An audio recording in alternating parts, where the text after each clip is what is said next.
Ek wonder hoeveel mense het al stilweg van geloof weggestap oor iets wat hulle in die Bybel gelees het. Nie omdat hulle vir Jesus ontmoet het en hom verwerp het nie omdat hulle ophou soek het na God nie, maar omdat hulle op een of ander stadium gevoel het, ek kan nie meer al hierdie dinge bymekaar uitkry nie. Miskien was dit die skepingsverhaal, miskien was dit Noag se ark, miskien was dit al die geweld in die Ou Testament, miskien was dit 'n slim professor of 'n YouTube video of 'n moeilike gesprek oor wetenskap. En skielik voel dit asof die hele geloofshuis begin kantel. Nou, ek was 16 jaar oud gewees toe ek my eie geloofskrisis gehad het. Ek onthou dit so goed. Ek het op daardie stadium toe al reeds besluit dat ek eendag teologie sou studeer en ek was gefascineerd deur die Bybel.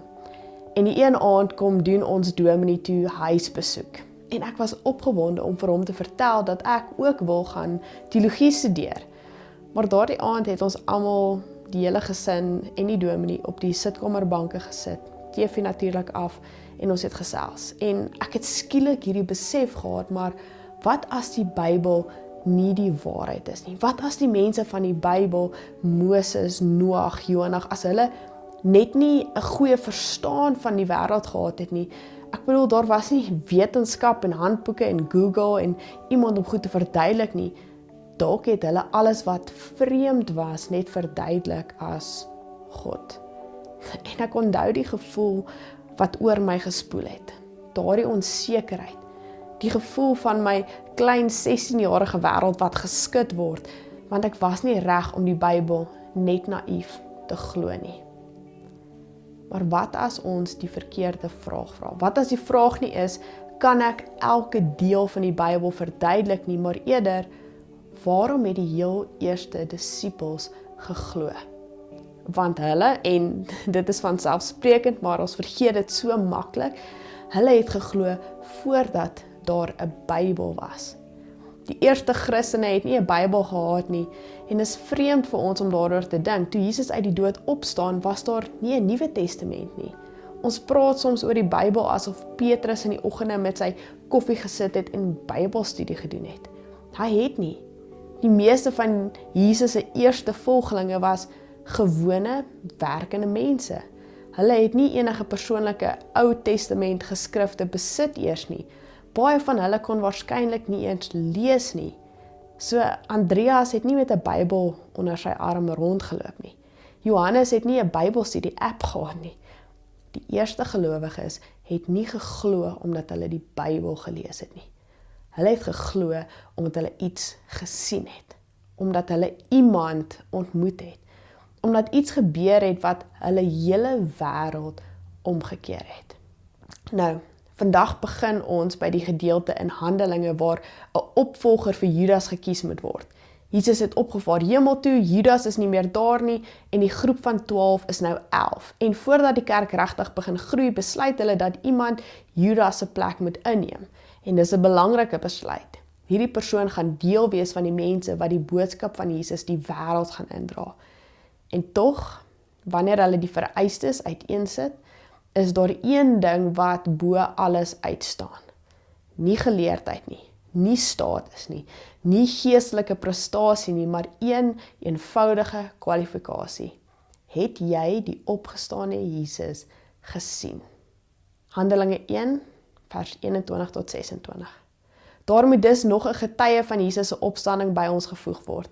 Dit moet een van die manne wees wat saam met ons rondgegaan het die hele tyd toe die Here Jesus in die openbaar opgetree het. Vandat hy deur Johannes gedoop is, totdat hy van ons af in die hemel opgeneem is. Hulle stel toe 2 voor, Josef, wat ook Barsabas of Justus genoem word, en Matthias.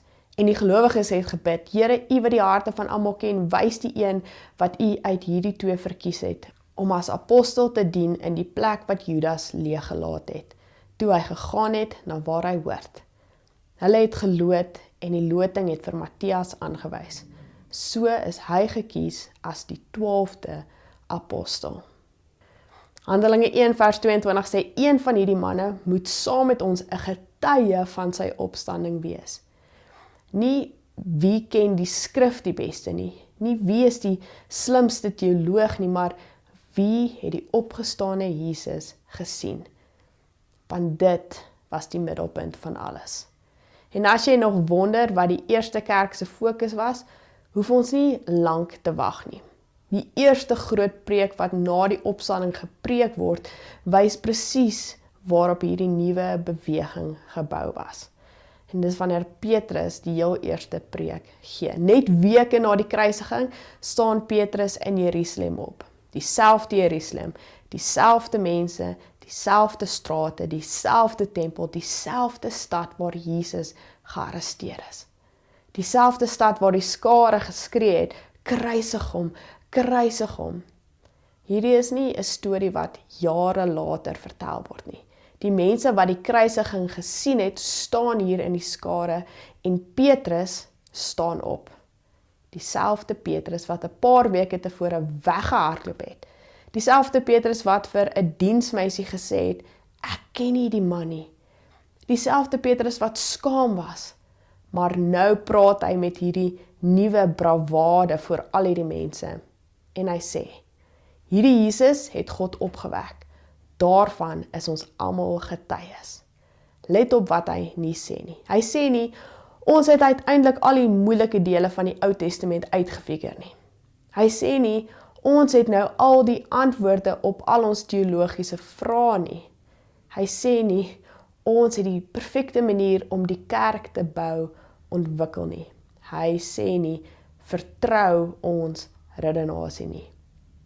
Petrus sê, ons is getuies.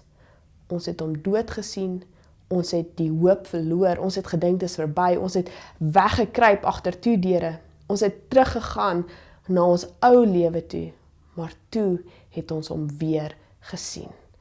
Ons het sy stem gehoor, ons het sy wonde gesien, ons het saam met hom geëet, ons het aan hom geraak, ons het gesien hoe God doen wat niemand gedink het moontlik is nie.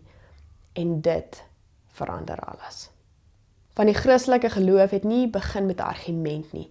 Dit het begin met 'n gebeurtenis, 'n leë graf, 'n opgestane Here en 'n groep gewone mense wat nie meer kon ontken wat hulle met hulle eie oë gesien het nie.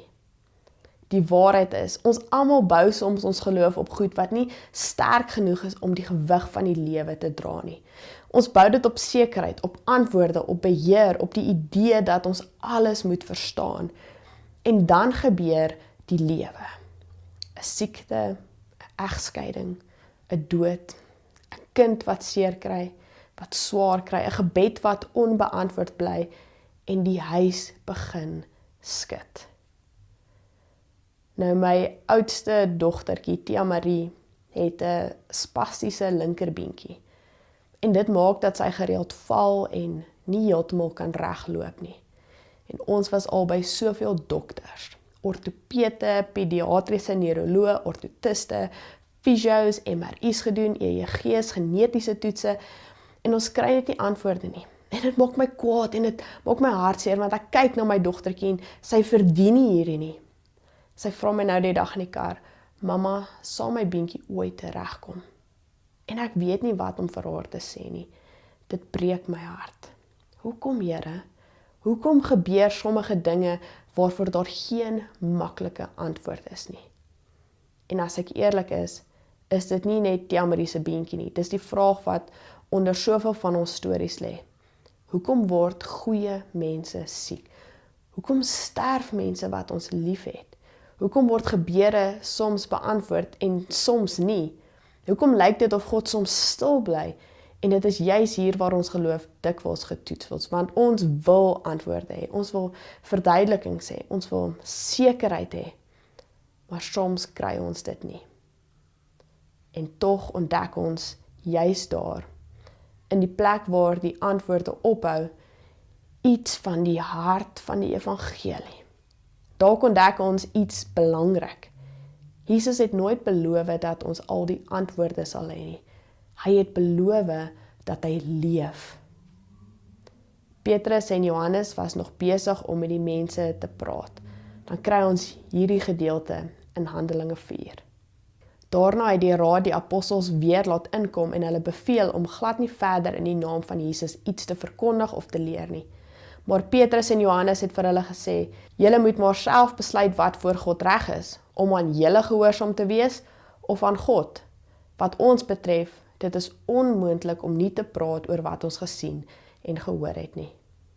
Toe Petrus en Johannes voor die godsdienstige leiers staan, word hulle beveel om stil te bly en hulle antwoord, ons kan nie anders as om te praat oor wat ons gesien en gehoor het nie. Wat 'n merkwaardige sin. Ons kan nie anders as om ons leerstellings te verdedig nie, maar ons kan nie stil bly oor wat ons ervaar het nie. Dit is die taal van getuienis. Dis die taal van mense wat deur genade verras is. Die geloof wat bly staan. Miskien is jy vanoggend moeg. Miskien twyfel jy. Miskien voel jy of jou geloof besig is om uitmekaar te val. Dan wil ek vandag sê, jy hoef nie alles te verstaan voordat jy kan glo nie. Jy hoef nie elke moeilike teks te kan verduidelik en te verklaar nie. Jy hoef nie al die argumente te wen nie. Die eerste Christene het nie. Hulle het eenvoudig vasgehou aan een waarheid. Jesus was dood en God het hom opgewek. En as God lewe uit dood kan bring, dan is daar hoop vir hierdie wêreld. Dan is daar hoop vir jou. Dan is daar hoop vir my. Ek wens ek kon vir Tia Marie sê, ek weet presies wat gaan gebeur. Ek wens ek kon vir haar al die antwoorde gee, maar ek kan nie. Wat ek wel vir haar kan sê is dat Jesus leef en dat die God wat vir Jesus uit die dood opgewek het, haar nie los nie. Ek kan nie vir haar alles verduidelik nie, maar ek kan vir haar 'n lewe vol betekenis gee. Die fundament van ons geloof is nie dat ons alles weet nie. Die fundament van ons geloof is nie dat ons nooit twyfel nie. Die fundament van ons geloof is nie eers dat ons die Bybel perfek verstaan nie. Die fundament van ons geloof is 'n persoon, 'n gekruisigde en opgestane Here. En wanneer die stof gaan lê, wanneer die vrae nog daar is, wanneer die sekerhede verdwyn, dan staan hy nog steeds daar, lewend. En dit is genoeg. En onthou, die storie eindig nie daar nie. Want die eerste disippels het nie net die opstanding geglo nie, hulle het dit gaan leef. Hulle het so lief gehad dat mense gevra het waar hierdie liefde vandaan kom. Hulle het so vergewe dat mense verstom was. Hulle het so hoopvol gebly dat mense gewonder het wat hulle weet wat ander nie weet nie. Hulle het nie net bloot van Jesus gepraat nie. Hulle het Jesus sigbaar gemaak. Die interessante ding is, die eerste disippels het nie hulle self as kenners gesien nie. Hulle het hulle self as getuies gesien. Oor en oor sê Petrus, ons het dit gesien, ons het dit gehoor, ons was daar. En 2000 jaar later is dit nog steeds ons roeping. Nie om alles te weet nie, nie om elke argument te wen nie, maar om getuies te wees van die lewe van die opgestane Christus in ons eie lewens. Daar word soms gesê dat daar eintlik 'n 5de evangelie is. Nie Matteus nie Markus nie Lukas nie Johannes nie, maar die evangelie wat mense in ons lees. Jy is die 5de evangelie. Want die meeste mense gaan nooit Grieks leer nie, die meeste mense gaan nooit teologiese boeke lees nie, die meeste mense gaan waarskynlik nie eers kerk toe gaan nie, maar hulle gaan jou dophou. Hulle gaan sien hoe jy jou kinders liefhet, hoe jy reageer wanneer jou hart breek, hoe jy optree wanneer dinge nie uitwerk nie, hoe jy hoop hou wanneer die lewe swaar raak, hoe jy genade gee wanneer iemand dit nie verdien nie. En dan ontdek hulle dalk iets van Jesus. Nie omdat hulle 'n argument gewen het nie omdat hulle al hulle vrae beantwoord gekry het nie, maar omdat hulle in jou lewe iets gesien het van die een wat leef. Die eerste disippels het gesê, ons kan nie anders as om te praat oor wat ons gesien en gehoor het nie. Miskien sê die wêreld vandag, ons kan nie anders as om te wonder oor wat ons in julle sien nie. Want die opstanding is nie net iets wat gebeur het nie, dit is iets wat steeds gebeur. Elke keer wanneer liefde sterker is as haat, elke keer wanneer vergifnis sterker is as bitterheid, elke keer wanneer hoop sterker is as elke donkerte, elke keer wanneer gewone mense die lewe van die opgestane Christus uitleef. Die eerste Christene het die wêreld verander omdat hulle gesê het, ons het hom gesien. En vandag sê ons sien hom steeds. In genade, in hoop, in liefde, in mense wat weier om op te gee, in mense wat aanhou glo wanneer die stof gaan lê, want die graf is leeg, Christus leef steeds, en dit is nog steeds genoeg. Amen.